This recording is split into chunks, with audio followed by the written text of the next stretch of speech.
Bonjour, bienvenue dans cette vidéo où je vais vous parler du dimanche des vocations. Vous savez, le 4e dimanche de Pâques nous ramène toujours à l'image du bon pasteur et de la journée mondiale de prière pour les vocations. En fin de compte, on pourrait aussi appeler ce dimanche le dimanche des différents ministères dans l'Église pour que le salut parvienne jusqu'aux extrémités de la terre, comme on l'écrit dans la première lecture, dans le livre des Actes des Apôtres 13, 47. Pour moi, le dimanche des vocations, c'est la journée du désir. Désir de Dieu lui-même, d'abord, qui veut nous conduire vers les sources de la vie en nous donnant la vie éternelle. C'est Saint Grégoire de Nice qui disait « La source a soif d'être bue ». Dieu désire se donner, il n'est qu'amour, que débordement de lui-même. C'est le bien diffusif de lui-même qui nous appelle à la plénitude de la vie. Jésus qui est venu pour que nous ayons la vie en abondance. Et c'est dans Saint Jean, dans l'Évangile justement de ce 4e dimanche de Pâques, Saint Jean chapitre 10, versets 27-28, « Mes brebis écoutent ma voix, moi je les connais et elles me suivent.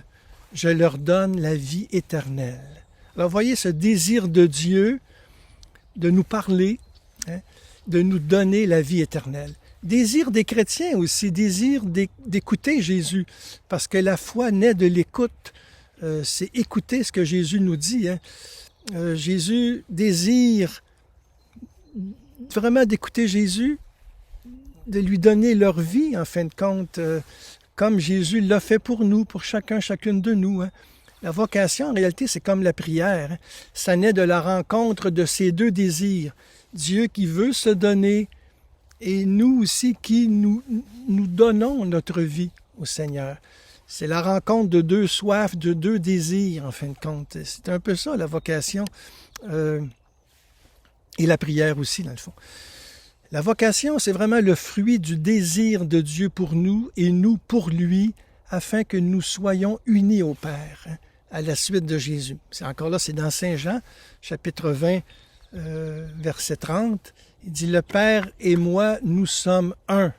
Saint Jean, vous savez, il faut lire en réalité l'évangile de Saint Jean appuyé sur le cœur de Jésus, parce que c'est là qu'il a été écrit. Jésus qui dit souvent « Demeurez dans mon amour ». C'est le disciple que Jésus aimait, qu'il nous a introduit dans les secrets de son cœur au soir de la Cène. Et il nous fait découvrir l'amour de Jésus, de l'Eucharistie. C'est pour ça aussi que l'évangile d'aujourd'hui, c'est de Saint Jean, qui nous accompagne, nous, dans les différents ministères, pas seulement les prêtres religieux et religieuses, mais tous les ministères des baptisés à suivre le Christ, à lui donner notre vie. C'est un peu ça, en fin de compte. Le Père et moi, nous sommes un, nous dit Saint Jean. Mais comment éveiller le désir de Dieu si les jeunes, par exemple, ne sont pas mis en contact avec ce bon pasteur qu'ils apprendront à aimer? Et non pas d'une manière virtuelle, là, mais dans la réalité de tous les jours. Alors, c'est une grande question. Comment le connaîtront-ils s'ils ne cultivent pas le désir de Dieu par la prière et le partage ou l'écoute de la parole et le témoignage joyeux en Église? C'est un peu ça, comme les premières communautés chrétiennes, le partage du pain, de la parole, la prière, l'engagement. C'est sûr qu'il y a différentes vocations dans l'Église, mais en ce dimanche, notre attention se porte surtout sur les vocations religieuses et sacerdotales qui sont en baisse dans notre pays. C'est sûr que les causes sont multiples, mais pour moi, en réalité, ça se résume beaucoup par un manque de foi. J'écoutais un reportage à la télévision l'autre fois, ici au Québec, à Radio-Canada, et puis il montrait en fin de compte comment les gens sont très croyants dans le sens qu'ils croient en Dieu, ils veulent une spiritualité, à peu près 80% sont croyants au Québec, tout ça. Mais le problème, ça ne veut pas dire qu'ils pratiquent pour autant à l'Église. Et l'animateur disait, en fin de compte, suite au sondage, que si l'Église ordonnait les femmes, si les prêtres pouvaient se marier, il y aurait beaucoup plus de monde dans les églises.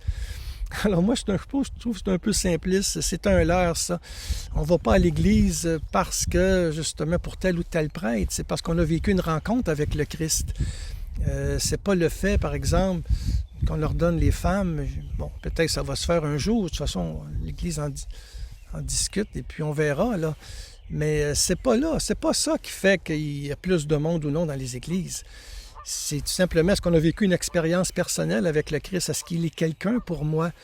C'est vraiment la foi, dans le fond. La crise des vocations ressemble beaucoup plus à une crise du désir. On n'a pas le désir de Dieu. C'est sûr que c'est aussi le fruit d'un manque de transmission, en fin de compte, de nos raisons de croire, d'espérer et d'aimer. Hein, c'est ça. Alors, c'est pour ça que c'est l'appel du bon pasteur. Hein? Sur la croix, Jésus, en fin de compte, se dessaisit de sa vie. C'est le bon pasteur pour nous offrir la vie éternelle qu'il avait auprès du Père. Et il appelle des personnes un peu partout à travers le monde encore aujourd'hui. Il nous invite à ne pas craindre puisqu'ils sont dans la main du Père. Mon Père qui me les a donnés est plus grand que tout et personne ne peut arracher de la main du Père. Hein, Jésus qui nous dit « Je suis le bon berger et mes brebis me connaissent, ils écoutent ma voix. » Hein? C'est dans l'Évangile d'aujourd'hui, ça. Elles me suivent, je leur donne la vie éternelle et mon Père qui me les a donnés est plus grand que tout et personne ne peut rien arracher de la main du Père. Alors, quelle belle parole de réconfort, en fin de compte. Pourquoi aurions-nous peur? Hein? Alors, Jésus appelle encore aujourd'hui, il appelle encore des jeunes, moi j'en connais plusieurs. Et Jésus, en fin de compte, utilise différents canaux par son esprit pour susciter le désir de le suivre. Ça peut être un témoignage de foi, même sur notre téléphone cellulaire ou sur une tablette. Ça peut être une retraite dans une communauté nouvelle ou dans un monastère, une soirée de prière dans la paroisse, une participation aux Journées mondiales de la jeunesse aussi. Ça peut être par un parrainage de réfugiés, un engagement des plus pauvres. Ça peut être aussi à partir d'une lecture de la Bible que nous faisons ou d'un livre de spiritualité ou simplement en regardant un film sur Jésus. Il y a différents canaux. Le Christ appelle encore aujourd'hui. C'est sûr. Il est le bon pasteur. J'ai ici une belle image ici du bon pasteur. Vous voyez, le bon pasteur qui prend sur lui la brebis égarée. Le bon pasteur qui donne sa vie. Hein? Et c'est ça, en fin de compte, dans le cœur de Dieu. Le bon pasteur qui se dessaisit de sa vie pour nous offrir la vie éternelle qu'il a auprès du Père. Et le désir de vivre avec Jésus et de servir son Église est bien réel dans le cœur de plusieurs, même si les manières de répondre peuvent varier. Alors c'est sûr que ce désir se développera au sein de nos communautés et familles s'il y a beaucoup plus de parcours de foi, plus de témoins crédibles, plus de partage de la parole, plus de confiance en la puissance de la prière, plus d'aspiration à la sainteté. Vous voyez, il y a comme 5 moyens ici là, que je donne, en fin de compte, propose, désir de suivre le Christ. C'est par des parcours de foi, des témoins crédibles, partage de la parole, confiance en la puissance de la prière et une aspiration à la sainteté, c'est-à-dire à vivre la miséricorde au quotidien, à avoir confiance au Seigneur, le bon berger qui nous aime. Hein? Seigneur, j'ai confiance en toi. Hein?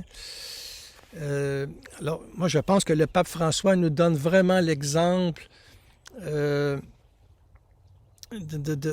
toutes ces choses-là, en fin de compte, du témoin crédible, du parcours de foi, du partage de la parole.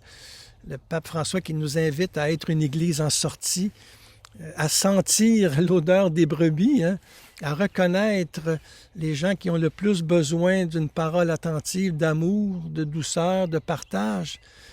Le 19 septembre 2013, le pape François disait à Antonio Spadoro, il disait « Les ministres de l'Évangile doivent être des personnes capables de réchauffer le cœur des personnes, de dialoguer et de cheminer avec elles, de descendre dans leur nuit, dans leur obscurité, mais sans se perdre. » Alors, vous voyez, c'est là jusqu'où on doit aller. C'est par notre témoignage, notre exemple de vie, par l'Évangile qui est le cœur du message, hein, cette bonne nouvelle du salut, eh bien, être capable de réchauffer le cœur des personnes, de dialoguer avec elles, de cheminer comme Jésus avec les disciples d'Emmaüs, de descendre dans leur nuit, dans leur obscurité, mais tout en étant unis au Christ, lui qui a donné sa vie pour nous. Alors c'est ça. Moi je pense que c'est par la prière aussi. Hein. Peu d'ouvriers en réalité à la prière, mais le Seigneur, à la parole, à suivre le Christ, il y a peu d'ouvriers à la vigne. En fait, non, c'est une autre parole, je pense que c'est dans Saint Matthieu, ça. Mais priez le maître de la moisson pour qu'il y ait le plus d'ouvriers. Alors je vais terminer par une prière, justement. Seigneur Jésus, toi qui es le bon berger, tu nous appelles à te suivre, toi qui as donné ta vie par amour. Envoie ton esprit sur chacune de nous pour que nous soyons ouverts à ce que tu veux que nous fassions pour suivre la mission, pour vivre la mission, pour suivre tes pas, Seigneur. Tu nous donnes ton esprit, tu nous donnes ta mère Marie, avec Joseph, qui nous aide à cheminer avec toi. Oui, Seigneur Jésus, en ce dimanche des vocations, ouvre nos cœurs à ta parole. Appelle les gens, les jeunes surtout, ouvre leur cœur à ta présence, toi qui vis et règnes avec le Père, dans l'unité du Saint-Esprit, pour les siècles des siècles. Amen.